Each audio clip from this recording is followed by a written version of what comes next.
Ooh, I have completely forgotten how to do this.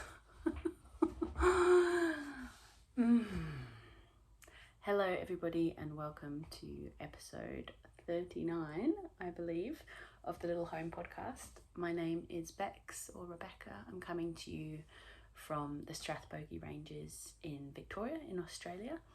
And it has been about 5 years since I last did a podcast, so I'm more than a little bit rusty, but I'm very inspired right now to record, and so I'm just going with it, and this may be a one-take wonder, but I feel really like I've been crafting for the last 5 years constantly. It's what I do, but I feel really motivated to share. And so I'm running with it, even though this video probably won't be edited and music behind it. I'm just going to go with it. And yeah, if this reaches you, hello. I hope you're well. I hope you're having a beautiful day. Today is Tuesday, in the middle of March. I have got a little bit of time for the first time in a long time. My partner's taken, I have now got 2 children. I have an almost 5-year-old and who's a little boy called Ezra, and then I have a just turned 1-year-old little girl called Lorelei. And my partner Tom has taken them to the city, to Melbourne, to hang out with his brother Jim. And so I am kid free and it feels very strange. So you can be my company. I have no idea where to look. I'm doing this on my phone. I'm sorry if I'm a bit rusty, but we're just going to go with it. I don't know where to start because I've made so many things. I'm constantly making. When I'm not making, you know, something is horribly wrong. But I'm going to start with what I have. So a little precursor to this is that 2 months ago, the area that I live in was absolutely ravaged by bushfire. So we live on a family property, and my parents-in-law's house was lost, and a huge portion of the garden was lost. Our land that my partner and I own was burnt, and basically all of my crafting, everything was in the big house, as we call it. So I'm pretty much starting from scratch. Some of these are the things that I'm going to show you that are finished objects, are things that survived that bushfire. So a very huge thing that we're still very much navigating through at the moment, but I think probably one of the reasons why I want to share, because crafting has been such an integral part of my coping strategies for the last 2 months, and I know it is for a lot of you guys too. So these are the bits that I have made recently that survived the bushfire, and basically I'm starting from scratch with all of my stash. I lost all of my sewing machines and my fabrics, so I haven't been able to sew, but I have been doing some hand sewing. So I have a cute little felt handmade cap that I'm going to show you, and a really cool book that I've been using to do some hand sewing, and a lot of knitting and a few acquisitions that I am really excited about. So let's start off with finished objects to begin with. I can't remember the names of any of these things, so I'm going to be popping them all down below in the doobly-doo, but I'll go from oldest to newest. This one here is a beautiful cable knit hat. I feel like it might be the Arbor hat. I'll write it down below, and I'll do them in order so you know what it is. But it's a beautiful ten-ply hat pattern. I have knitted this for my father in the UK, so this is going to be his birthday present, and it's got this really simple but lovely cable pattern. The wool is a local wool, which feels extra special now, because this, I think, is the last of this wool, because the property that this is from burnt. So this is a beautiful local merino, and they collected all of the brown merino fleeces that sporadically come through, and they saved them, and they did they created a beautiful wool from that. So this is a lovely 10-ply pattern and very simple, repetitive. I haven't done cabling for a really long time, so it was really enjoyable. Mothers of young children know that we tend to stick to really simple things that you can just pick up and put down.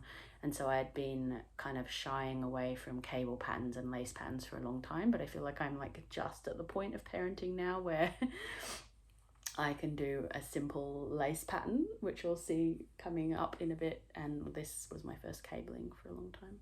But I'm really happy with it, and I've been really tempted to do another cabling project, but all of the cabling projects that I want to do are like massive jackets and things that are like totally overwhelming, so I've been putting them off. But it is coming into autumn here in Australia, so beautiful hat for my papa. The next thing is in the same wool, and this is a gorgeous jumper that I knit for my little daughter. I must say it's very fun having a little boy and then a little girl, because I pretty much put Ezzy in everything, but there are just some things that are just a bit too girly, and so I've been going for it a little bit. I think, to be honest, this could be a boy sweater too, but this is a beautiful pattern that's from a book that I got from the library that I actually ended up purchasing. It's called Making Memories. It's a Laine publication. You will see there are some other books from the Laine magazine publications. This is from Claudia, Quintanilla. And there's just some fabulous patterns in here. And this one, I've got so many in here that I want to make for Lorelei. But I'll show you if I can find. There's this one here, Together Apart.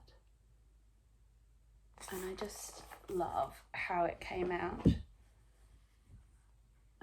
This is very kind of bouncy woolly yarn, and it really shows the lace details really well. I can't wait to put her in this. She's just turned 1. I always upsize my kids' clothing, so I feel like this is probably the age 2, but I have like big kids. Ezzy was 10 pound 8, 4.8 kilos when he was born, and Lorelei was born early at 39 weeks, and she was almost 10 pounds. So big babies.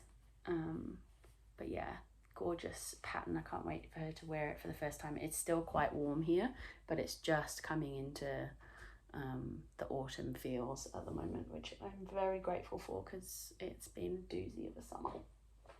The next thing that I made these before the fire happened, and they look so cool together. So the first one I made was Ezzy's. This is a Petite knit pattern. I'm just blanking on the name of it, but I'll have it down below. And it's such a fantastic stash buster pattern if you're looking for something other than like a scrappy blanket or something to use up your ends. This was a fantastic way of using up odd bits of wool that I had. So I've got some Australian wools. I believe this one was leftover Great Ocean Road Woolen Mills, and then this one was Woolganics, and then these bits are just random from projects and friends' scrap bins. But I really love how this came out. So this is Ezzy's one. And as I said, I always go overboard on size. So he's only just turning 5. He's turning 5 in April, and this I think is an age 8, I believe I made him. And this is Lorelei's version. So I went a little bit more pastel-y with the colours just because I could. This is some hand spun, this green, kind of earthy green. It has like flecks of purple almost in there as well, which really ties well with the purple arm on this side, and the neckline. It's kind of almost like a cornflower blue neckline. And then the yellow, I believe, was a hand dyed from a friend, and then this was I just bought because I thought it worked really well. And I believe I made her the age 3 possibly, or the 2.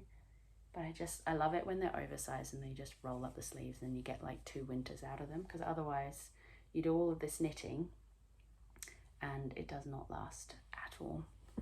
My phone is slipping a little bit. The next thing, I'm probably going too fast here.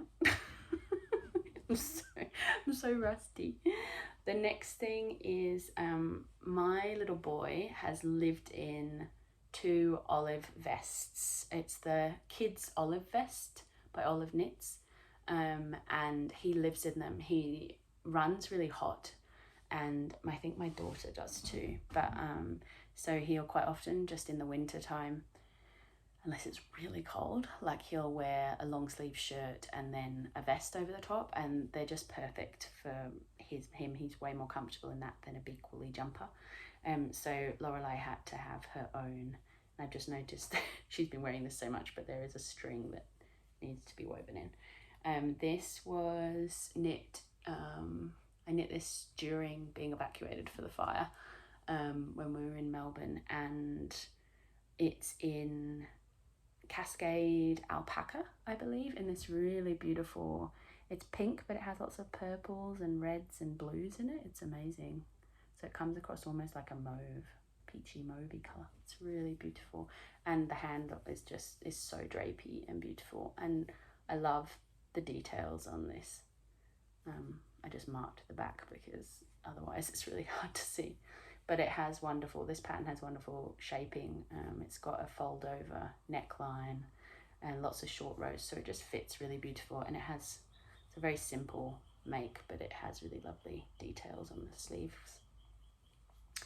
And I actually have another one in the works for my son, Ezzy, because he does need another one. So that's Lorelei's one, and I would like to make her another one as well before the cold weather truly begins. And I believe that is all of the things I'm going to share today, which are finished objects. Carrying on with the olive vest, this is a work in progress that I'm working on. I cannot remember what wool this is. I believe it might be a Cascade as well, or Australian woolen mills. But it's just this tweedy kind of white and bottle green colour, and this is Ezzy's one, so I'm just kind of on the round and round and round under the sleeves at the moment. And this is the age 8, I believe, or 10, maybe the age 10 even. These are so fantastic because they can be oversized and they last a lot longer. So this is Ezzy's one, and yeah, the wool is just a really lovely green mixed with almost a grey and a kind of white, off-white. It's coming together really lovely. Ezzy is a bit picky with wool, so this is, I don't think it's superwash, but it's a merino. It's very soft, because he will not wear anything that's overly scratchy. And the next thing that has been languishing a little while, it's in this beautiful bag I've had for a very long time, which I can't even remember. Fringe Supply Co. There we go. I love this thing. I picked up 3 skeins of this Juniper Moon Patagonia a couple of years ago, and it's just a glorious dark brown, but then when you look at it, it's almost got flecks of light brown and red in there. It's a very tonal yarn, and I'm working on, cannot remember the name of it, but it's a beautiful jumper that I have knit before. I have it in yellow with a grey. It's a colourwork jumper, and I've just stalled on it because the colourwork is so fun. Oh, it's the Azor, A-Z-O-R. I cannot remember the designer's name, but I'll write it down below.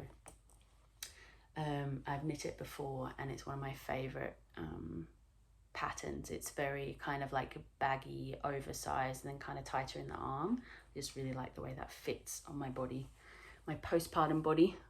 But this is the colour work, and the contrast colour is my hand spun, and it's naturally dyed. I picked it up at Bendigo Sheep and Wool Show a few years ago, and a lady in the Spinners and Weavers Guild had been experimenting with eucalyptus and a whole heap of different natives, to make really beautiful little donuts of wool, and I kind of popped them all together and made a really beautiful hand spun. I always love to see the inside of colour work. So I just need to get on with this. It's just at the kind of boring part for me now. I've finished the colour work, and I kind of almost want to do like an all over colour work because I really enjoy colour work. I hold like in both hands, and so it's very fast and it's just really enjoyable and meditative. But that is another one that I need to pick up and finish off. I'm just kind of at the cuff at the moment, so I think I probably need to knit a few rows and then separate for the arms and keep on working on that. But it's such a beautiful wool. I love this stuff. It's quite doesn't feel like merino to me. This is an organic merino. It's quite dry, but when it blocks it becomes incredibly soft, and it's very kind of springy and almost like quite loosely spun. It's lovely. It kind of reminds me of Brooklyn tweed. Is it Loft, the 4-ply? I'm not sure if it feels kind of woolen spun to me. It's relatively fragile, but not as fragile as Brooklyn tweed. So that hopefully will come out and get some work on it before the next time that I podcast. But yeah, I love that bag so much. What else have I got to show you? What's in here? Ah, yes, so the current project. Have I showed you that? Yep, that's Ezzy's vest. In here, I have this beautiful bag I've had for many years. I've got some of my hand spun. I had whole tubs of hand spun that I had finished, and luckily this is all stuff that I had plans for that I had in our tiny house, and was saved from the fire, but I've lost a huge amount of hand spun wool. So this feels extra specially precious. This is a beautiful wool. I believe it's a Corriedale. I can't quite remember. It's got like greys and browns. It's quite very warm beigey grey tones, and I'm pairing it with this alpaca silk that I have had for a little while. It's a really beautiful kind of mushroomy browny tone that's really playing on those undertones in there. And I am making the Magnolia Chunky by Vadd. Watch me remembering what it's called. I believe I'm doing the size large, and I'm just getting to the point where I'm starting the lace work on the bottom there. So I've just split for underneath the sleeves, and it's just coming up so beautifully. I'm so excited to wear this. It has a really lovely halo, and it's quite rustic but very soft. I'm really happy with it. Hand spinners, like people who spin wool, will know that like there's just something else about using your own spun wool. I feel very proud and like emotionally invested in this piece. I'm really excited to wear it too. So this is coming together. I've only been knitting on this for about a week, so it's on 6mm needles for the main body and then 5mm for the ribbing. So it really is flowing, and what I would like is, I'm wearing a lot of dresses at the moment, and so I would really like this to be quite heavily cropped so it can go over dresses. So that is the plan. But yes, I'm really enjoying working on that one. That's been where most of my knitting time has gone recently. I'm running out of space to put all of these things. The next thing I wanted to share was this little guy. I've been making a few of these as gifts for friends, kids.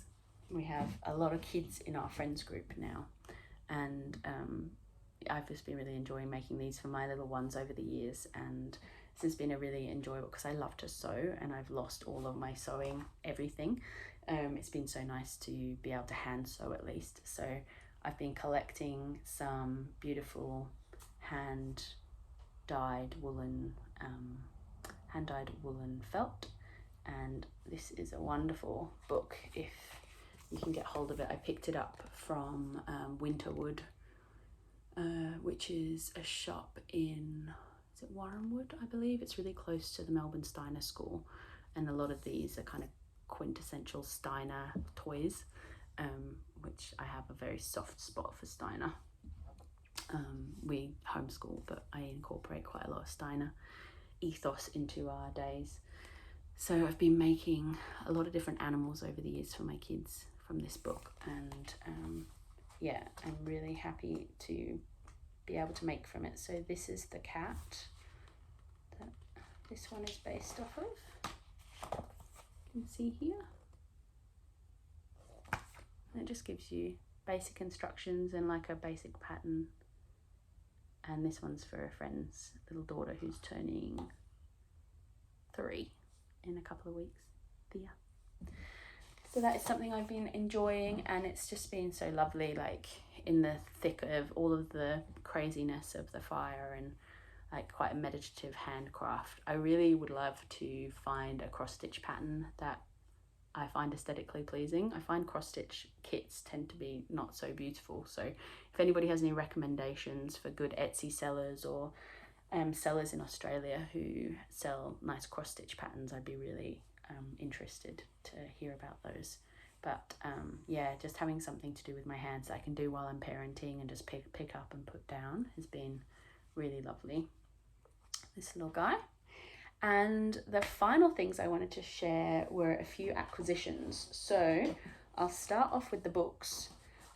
So there was this book here that I've showed you already that was in my local library, but I ended up getting a copy of it. There's some really beautiful children's knits in here.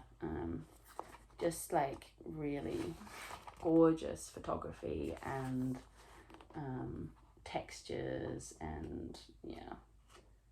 I really want to make Lorelei this vest as well with the texture on it. And this one to go over dresses or jeans. So there's so many things that I want to make from this one. And I've basically just been buying, I've never bought Laine magazine, but I've used their patterns. I've always been like too scared to buy knitting books. I've always just bought patterns on Ravelry. But I've been really wanting to kind of go a bit more analog with my knitting. So I'm not just like staring at my phone or my computer to find patterns. And so I've been like purchasing a few little bits and bobs. This was with money for Christmas and my birthday. So this is the next one. So 52 weeks of accessories. It's a big chunky book, just full of amazing patterns. And there's quite a few in here that I am really looking forward to making. This lovely hat, for example, and this hat on the front cover also is really lovely. And I really want to try making this headband too. Really beautiful. And there's lots of shawls, and look at this. So beautiful. I basically could just work through this book for years. So it's a great option if you're looking for a gift also. And then the other one that I got is 52 Weeks of Socks, and this is also by Laine magazine, or Laine Publishing. I was finding it so hard to decide between book 1 and book 2 because there are so many patterns in each that look amazing. I decided to just go with book 1, and then I can always get book 2 at a later date. But yeah, I've really gotten, I just love hand knit socks, and I've lost most of my pairs of hand knit socks, so that's something I've been trying to remake. So while I was evacuated from where I live during the fires, all I could kind of think of was to work on a basic pair of socks, and so they became my evacuation socks, which I'm currently still working on. But there are so many lovely textures, like it's almost like a linen stitch or something. Beautiful. And I love socks that don't take too much brain power, quite repetitive, but they have a little bit of something in them. And I really want to try some color work socks as well. I love Brooke Willow podcast. I've been been watching her for a number of years now, and she, in her most recent episode, she was showing off these scrappy colorwork socks. I can't remember the name of them, but they're just so beautiful, and she was using all of the offcuts of like previous projects. I also really want to make some slippers, maybe for gifts this year. I've been eyeing up everybody's sailor slippers, which is like the really chunky slippers you might have seen all over YouTube and Ravelry, and sorry, there's so many flies. And I just thought they'd be fantastic gift knits, but I love these kind of beautiful colorwork slippers. Yeah, just so much to look at and choose from, and just peruse for inspiration. Even if you don't end up like making something from the book, just having access to something that's so beautiful just gives me so much inspiration. And the final acquisition I wanted to show you was this amazing thing. I for the last 10 years of constant knitting had been using this gold like faux leather Knit Picks needle case, and it was just producing microplastics everywhere. It was so bad. It was just like decomposing. And so for my birthday, I bought myself with some birthday money this beautiful handmade pouch that's been personalized with Bexy, which is my nickname. And this was created by an amazing artist in Lithuania, and the price point is incredible. I believe it was about $100, which if you look at like the alternatives to like fancy leather knit pouches, they're like $200 to $300 in some of the knitting shops in Australia. So this one is really cleverly made. So it has poppers on this side. It also has poppers on the other side, and it opens up. It's got these little pouches here. It also has pouches on the other side. And then inside it has a bag for accessories, and then all of these spots for interchangeable needles. So it's very cleverly produced. I'll show you. And then it has this really lovely bag, and it's just like really thick leather. It's all been hand sewn, as you can see. Absolutely gorgeous. And it's got like space for a whole heap of things, scissors and measuring tape and everything in there. And so it's just like the right amount of space, and it's just so beautiful. It's so nice to have something so aesthetically pleasing that does the job, because I have been living with something very unaesthetically pleasing. So there's a lot more space in here that I could use, but absolutely gorgeous. Very happy with this. I'll pop the link down below. It took a little bit of time for it to come, which he was very clear on from the get-go. I ordered it around Christmas time, and yeah, it took maybe 6 weeks or something to arrive, but I think that was on the upside of what it normally takes. And he was just wonderful to communicate with. It was great to support an amazing artisan in Ukraine, because damn, they're going through it hard at the moment there, and there's just some amazing artisans in that country. So beautiful. If you're looking for a needle case or a crochet hook case, they had a whole range of different options, but I really like this one and the simplicity of it as well. That is everything. I'm surrounded by a whole heap of stuff. It feels like this is just ripping the band-aid off, and now that hopefully I can just come in more regularly and not worry too much about the production, but just kind of share what I'm making on and start the conversation again. Yeah, you can probably hear in my voice that it's been a really tough time the last couple of months, and it's been a real reminder for me of the importance of creativity and making and using our hands, just for the mental health benefits as much as anything, and the meditation of creating something. And yeah, it's just been a lifesaver for me, just making, and especially being able to knit and just going to a wool shop and be able to buy something and just start. Whereas with sewing, it just takes a lot of, you know, having a sewing machine and all of these things. So it's been really wonderful to have something that I can just run with and take with me when I'm out with the kids. And yeah, so I hope you're all well. It's been really lovely to chat, and I shall chat to you again soon. Bye.